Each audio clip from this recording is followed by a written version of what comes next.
Assalamualaikum warahmatullahi wabarakatuh. Selamat pagi semuanya. Kami dari kelompok 4 akan mempresentasikan translate dari buku genetika.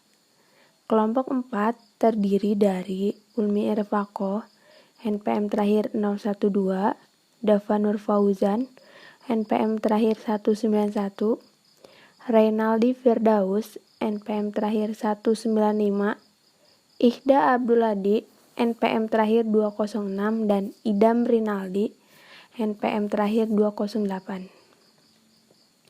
Nah, yang kita akan bahas yang pertama ada pengaruh ukuran populasi pada inbreeding dan pergeseran genetik. Yang kedua ada genetik kuantitatif. Yang ketiga variasi interaksi genetik lingkungan. Yang keempat, variasi lingkungan. Yang kelima, shooting. Yang keenam, urutan pemijahan. Yang ketujuh, umur dan ukuran induk. Yang kedelapan, ada ukuran telur. Yang sembilan, ada pembesaran. 10, beberapa perawatan. Dan yang terakhir, ada sumber komunal. Nah, yang pertama ada pengaruh ukuran populasi pada inbreeding dan pergeseran genetik. Inbreeding atau perkawinan sedara merupakan perkawinan antara individu yang masih memiliki kekerabatan atau hubungan genetik. Inbreeding dan penyimpanan genetik terjadi secara tidak sengaja dalam populasi hatchery. Kenapa? Karena pada populasi tersebut kecil dan lingkungannya tertutup. Kedua hal ini akan merusak variasi populasi genetik dan menurunkan produktivitas. Apabila tidak dilakukan seleksi indukan ikan, maka persilangan yang dapat dilakukan ada dua cara. Yang pertama ada persilangan secara acak atau random dan persilangan antar keturunan. Jumlah breeding efektif yang harus digunakan pada populasi dengan persilangan acak dapat dihitung dengan rumus NE sama dengan 4 dikali jumlah induk betina dikali jumlah induk jantan dibagi jumlah induk betina ditambah jumlah induk jantan, di mana NE adalah jumlah breeding efektif. Nah, cara untuk memaksimalkan NE adalah mengubah persilangan random menjadi persilangan keturunan. Pada persilangan keturunan, setiap betina meninggalkan satu anak betina dan setiap jantan meninggalkan satu anak jantan yang akan dipergunakan sebagai calon induk. Baik, saya akan lanjutkan pada materi genetik dan fenotip kuantitatif. Perkawinan sedara atau inbreeding tidak dapat dicegah. Menurut TEF 1990A dan 1920B, perhitungan NE minimum dapat digunakan untuk memperkecil terjadinya perkawinan sedara dan masalah terkait penyimpangan. Pendekatan untuk memperkecil inbreeding. 1. Menentukan atau menghitung nilai NE. Untuk mencegah NS minimum yang dapat mencegah perkawinan sedara yang terkait dalam masalah genetik, diperlukan penyusunan NE untuk mencegah inbreeding mencapai level terendah. Ada dua informasi yang harus Anda kumpulkan, yaitu seberapa besar inbreeding yang mengalami penekanan. Dan yang kedua, yaitu seberapa besar generasi yang Anda ingin masukkan dalam program pemuliaan sebelum mencapai titik kritis.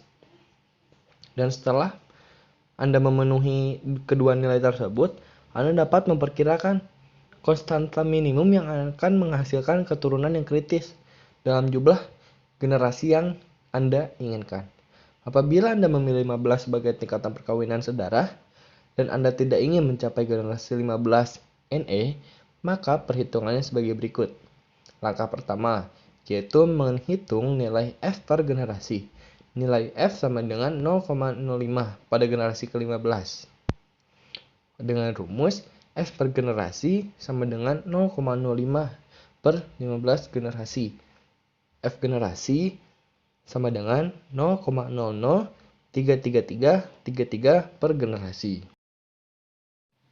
Langkah kedua, menghitung nilai NE yang dibutuhkan untuk memproduksi.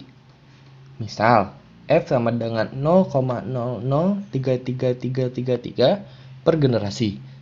Dengan rumus, F sama dengan 1 per 2 NE. F yang sudah kita ketahui yaitu 0,003333 sama dengan 1 per 2 NE. Maka 0,003333 kalikan 2 sama dengan 1 per NE, dan NE sama dengan 1 per 0,003333 kali 2, dan hasilnya menemukan NE dengan nilai 150. Banyak sekali penelitian menentukan standar NE yang sudah dikemukakan oleh beberapa peneliti sebelumnya dengan perbedaan ikan serta fungsi ikan tersebut. Banyak sekali penelitian menentukan standar NE, namun kebutuhan nilai NE Anda bergantung pada jenis ikan dan fungsi ikan, baik untuk dikonsumsi maupun pakan. Kenapa seperti itu? Karena pada buku tersebut menjelaskan bahwa ada beberapa macam penelitian yang menempatkan nilai yang berbeda, ada yang 100, 60, 40, 50. Dan itu tergantung pada jenis ikan serta fungsi dari ikan tersebut sebagai pakan atau sebagai konsumsi. Memang sulit untuk mencegah penyimpangan genetik karena setiap perubahan dalam frekuensi gen diakibatkan dari kesalahan pengambilan sampel menyebabkan penyimpangan genetik, namun tidak separah apabila kehilangan alel. Menentukan rasio jenis kelamin. Berikut ini adalah rumus rasio jenis kelamin. Ketika populasi ikan yang berkembang biak kecil sedikit, dapat menurunkan nilai NE dan meningkatkan perkawinan sedarah. Lalu, ketika populasi tidak dapat berkembang biak dengan baik, satu-satunya cara untuk meningkatkan NE adalah dengan mengubah rasio jenis kelamin atau untuk beralih ke perkawinan silsilah.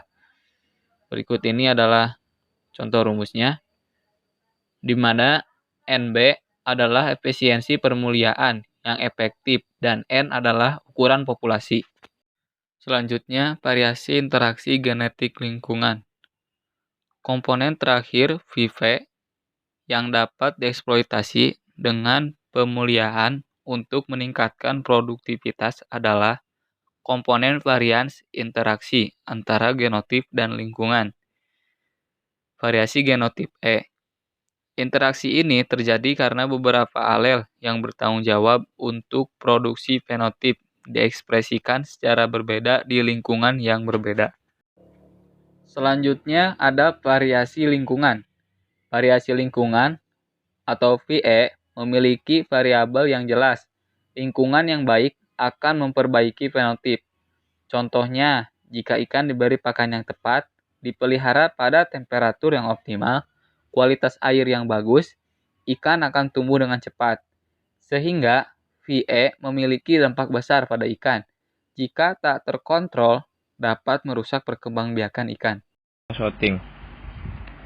Ketidakseimbangan pertumbuhan antara ikan yang satu dan ikan yang lainnya disebabkan oleh faktor lingkungan, terutama terjadi pada saat ikan masih pada stadium larva. Contohnya itu kerusakan pakan pada satu atau beberapa ikan, sehingga menekan pertumbuhan ikan yang lainnya. Dari hasil percobaan Nakamura dan Kasahara tahun 1955, 1956, 1957, dan 1961 terhadap kesetimbangan pertumbuhan ikan mas, didapat ada 7 poin di sini, yaitu yang pertama, shooting terjadi ketika anak ikan mulai diberi makan alami seperti Cladocera. Yang kedua, ukuran partikel makanan memiliki pengaruh pada shooting ikan. Yang tidak memiliki Cladocera atau lebih dari 400 mikrometer tidak terjadi shooting pada ikan tersebut. Yang ketiga, jumlah makanan berpengaruh terhadap shooting. Makanan yang berlimpah tidak terjadi shooting pada ikan mas. Yang keempat, pada tebar berpengaruh besarnya adanya shooting.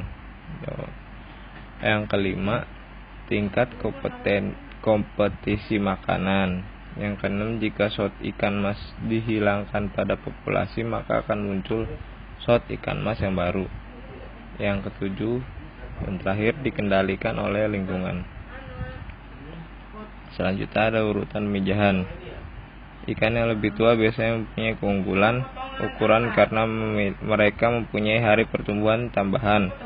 Perbedaan usia 24 jam membuat ikan mas lebih unggul selama musim pemijahan. Maka sangat penting agar tidak mencampur ikan mas dari usia yang berbeda selama masa penangkaran. Umur dan induk. Umur dan ukuran tidak dapat mempengaruhi fenotip. Ukuran induk terbukti mempengaruhi keberhasilan berkembang biak dan pertumbuhan awal.